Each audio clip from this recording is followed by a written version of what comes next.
say no. When I get up all in ya, we can hear the angels calling us, and we can see the sunrise before us. And when I'm in that thing, I make that body say. Assalamualaikum warahmatullahi wabarakatuh. Kembali lagi nih dengan saya Nur Atasya dengan NIM 2300333 dari jurusan Pendidikan Luar Biasa. Di sini saya akan menjelaskan apakah itu administrasi kurikulum. Administrasi kurikulum adalah subsistem dari organisasi sendiri yang diunsur-unsur terdiri dari unsur organisasi, tujuan, orang, sumber, waktu. Itu menurut Daryanto 2011. Kurikulum dapat diartikan secara sempit dan secara luas. Secara sempit, kurikulum dapat diartikan sejumlah mata pelajaran yang harus diikuti dan diambil siswa untuk dapat menamatkan pendidikannya pada lembaga tertentu. Sedangkan secara luas, kurikulum dapat diartikan dengan semua pengalaman belajar yang diberikan sekolah kepada siswa selama mengikuti pendidikan pada jenjang pendidikan. Usaha-usaha untuk memberikan pengalaman belajar kepada siswa dapat berlangsung dalam kelas maupun di luar kelas. Tujuannya untuk menentukan lulus yang berkualitas. Dalam Undang-Undang Nomor 20 Tahun 2003 dikemukakan bahwa kurikulum adalah seperangkat perencanaan dan peraturan menganalisis isi dan bahan pelajaran serta cara yang digunakan sebagai pedoman dalam melaksanakan proses belajar mengajar. Kurikulum berfungsi sebagai alat untuk mencapai tujuan pendidikan. Apabila tujuan pendidikan berubah, maka secara otomatis kurikulumnya harus berubah. Bagi anak kurikulum berguna sebagai alat untuk mengembangkan segenap potensi-potensi yang dimiliki siswa untuk mengembangkan ke arah yang lebih baik di bawah bimbingan guru sekolah. Bagi guru kurikulum berfungsi sebagai pedoman dan acuan dalam penyelenggaraan di sekolah. Administrasi kurikulum dapat lembaga pendidikan merupakan seluruh proses kegiatan yang dirancang dan diusahakan secara sengaja dan bersungguh-sungguh serta membina secara kuantitatif terhadap situasi belajar mengajar secara efektif dan efisien demi membantu tercapainya tujuan pendidikan yang telah ditetapkan. Itu menurut Afriansyah 2019. Di sini saya juga akan menjelaskan proses administrasi kurikulum. Yang pertama itu perencanaan. Perencanaan kurikulum adalah perencana kesempatan belajar yang dimaksud untuk membina siswa serta peserta didik ke arah perubahan perilaku yang diinginkan dan menilai hingga mata perubahan-perubahan yang terjadi pada diri siswa. Tujuan perencanaan kurikulum itu berkembang dalam bentuk kerangka teori dan penelitian terhadap kekuatan sosial, pengembangan masyarakat, kebutuhan, gaya hidup belajar siswa. Beberapa keputusan tersebut harus dibuat ketika merencanakan kurikulum dan diputuskan tersebut harus mengarah ke spesifikasi berdasarkan kriteria. Merancang pembelajaran merupakan bagian yang sangat penting dalam perencanaan kurikulum karena pembelajaran mempunyai pengaruh terhadap siswa daripada kurikulum itu sendiri. Yang kedua ada juga nih pelaksanaan. Pelaksanaan kurikulum pada dasarnya adalah usaha pelaksanaan kurikulum di sekolah. Sedangkan pelaksanaan kurikulum itu sendiri direalisasikan dalam proses belajar mengajar sesuai dengan prinsip-prinsip dan dituntut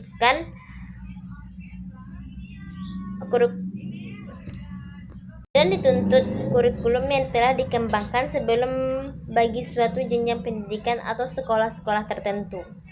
Jenjang pendidikan atau sekolah-sekolah tertentu, pokok-pokok kegiatan tersebut dapat dikelompokkan menjadi 9 pokok.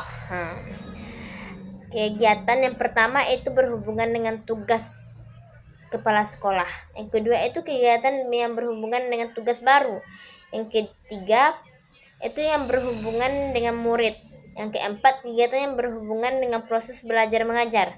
Yang kelima kegiatan dengan ekstrakurikuler. Yang keenam kegiatan pelaksanaan evaluasi. Yang ketujuh kegiatan pelaksanaan mengatur alat. Yang kedelapan kegiatan pelaksanaan dalam bimbingan yang penyuluhan. 9 kegiatan yang berkenaan dan dengan usaha. Ini peningkatan mutu profesionalitas guru dilaksanakan di kurikulum terbagi menjadi dua tingkat pelaksanaannya, yaitu pelaksanaan kurikulum tingkat sekolah dan tingkat kelas. Dalam tingkat sekolah yang berperan adalah kepala sekolah, dan pada tingkat kelas yang berperan adalah guru atau walas kelas. Yang ketiga, pengawasan. Pengawasan diidentik dengan kata controlling, uang, berarti pemeriksaan. Sedangkan dalam Kamus Bahasa Indonesia, pengawasan adalah milik penjaga. Jadi, pengawasan itu berarti mempertahankan dan menjaga dengan baik. Pengawasan adalah berfungsi untuk administrator untuk memastikan bahwa apa yang dikerjakan sesuai dengan apa yang dikehendaki. Pengawas itu meliputi pemeriksaan apakah semua berjalan sesuai dengan rencana yang dibuat, instruksi yang dikeluarkan, dan prinsip-prinsip diterapkan. Fungsi dari pengawasan yang pertama itu mempertebalkan rasa dan tanggung jawab penjabat yang diserahi tugas dan wewenang dalam pelaksanaan pekerjaan. Yang kedua, mendidik para pejabat agar melakukan pekerjaan dengan sesuai prosedur yang dilaksanakan. Yang ketiga, untuk mencegah terjadinya penyimpangan, penyelewengan, kelalaian, dan kelemahan agar tidak terjadi kerugian yang diinginkan. Yang keempat, untuk memperbaiki kesalahan dan penyelewengan agar pelaksanaan pekerjaan tidak mengalami hambatan dan pemborosan. Itu menurut Afriansyah 2019. Yang keempat itu ada evaluasi. Evaluasi merupakan bagian dari sistem manajemen, yaitu perencanaan, organisasi, pelaksanaan, monitoring, dan evaluasi. Kurikulum juga dirancang dari tahap perencanaan, organisasi, kemudian pelaksanaan, dan akhirnya memonitoring dan evaluasi. Tanpa evaluasi, maka tidak akan mengetahui bagaimana kondisi kurikulum tersebut dalam merancang, pelaksanaan, serta hasil. Menurut Ibrahim 2017, evaluasi dibagi menjadi dua, yaitu evaluasi hasil belajar, merupakan suatu kegiatan yang dilakukan guna memberikan berbagai informasi secara berkesinambungan dan menyeluruh tentang proses dan hasil belajar yang dicapai. Yang kedua, evaluasi program pengajar, merupakan rangkaian kegiatan yang dilakukan dengan sengaja untuk melihat tingkat keberhasilan program serta faktor-faktor yang mendukung atau menghambat keberhasilan program tersebut. Yang C, ada peran guru dalam administrasi pendidikan. Yang A, yaitu implementasi. Guru berperan untuk mengaplikasikan kurikulum yang sudah ada. Dalam melaksanakan perannya, guru hanya menerima berbagai kebijakan perumusan kurikulum. Dalam mengembang kurikulum, guru dianggap sebagai tenaga teknis yang hanya bertanggung jawab dalam mengimplementasikan berbagai ketentuan yang ada. Akibatnya, kurikulum bersifat seragam antara daerah yang satu dengan daerah yang lain. Oleh karena itu, guru hanya sekedar pelaksanaan kurikulum. Maka tingkat kreativitas dan inovasi guru dalam merayasa pembelajaran yang sangat lemah. Guru tidak terpacu dalam melakukan berbagai pembaharuan. Mengajar dianggap sebagai pekerjaan profesional, tetapi sebagai tugas rutin atau tugas keseharian. Yang B, ada adaptres, merupakan lebih dari sebagai kurikulum, akan tetapi juga sebagai penyelaras kurikulum dengan karakteristik dan kebutuhan siswa. Daerah guru diberi kewenangan untuk menyesuaikan kurikulum yang sudah ada dengan karakteristik sekolah dan kebutuhan lokal. Yang C, ada Developers. Guru berperan sebagai pengembangan kurikulum, memiliki kewenangan dalam mendesain kurikulum.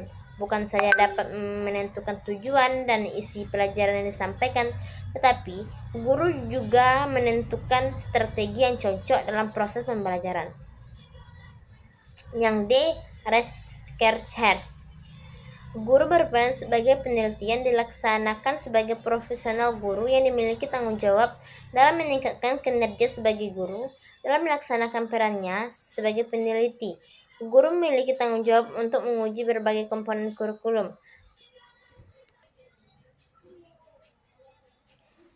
menguji bahan-bahan kurikulum, strategi dan model pembelajaran, data dengan keberhasilan siswa mencapai kurikulum menurut Arfiansyah 2019.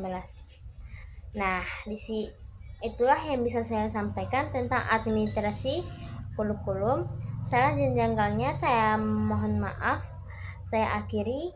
Assalamualaikum warahmatullahi wabarakatuh. Dadah.